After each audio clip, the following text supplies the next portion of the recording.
Informasi pertama, saudara, diduga overkapasitas perahu yang mengangkut set perangkat pengeras suara atau sound horeg tenggelam di sungai di Kecamatan Candi, Sidoarjo, Jawa Timur.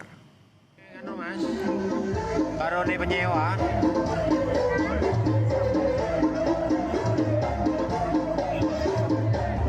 Perahu ini pecah, bos. Salah satu perahu yang memuat sound horeg berukuran besar tampak miring sebelum akhirnya seluruh peralatan tenggelam ke dalam air. Kapal dengan muatan sound horeg ini milik salah satu peserta tradisi nyadran di Sungai Desa Balongdowo, Kecamatan Candi, Sidoarjo. Warga setempat menyebut muatan sound horeg dan genset yang terlalu berat membuat badan perahu menjadi tidak stabil saat perahu tengah berada di atas air. Intinya semua owner perahu sabar. Mas, baru nih penyewa.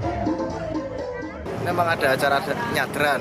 Nah, kejadiannya itu diduga ada kapalnya itu oleng dulu, Mas. Nah, habis itu oleng kan airnya masuk dan itu yang menyebabkan kapal itu tenggelam. Nah, dugaannya tenggelamnya itu juga karena itu tadi kelebihan muatan.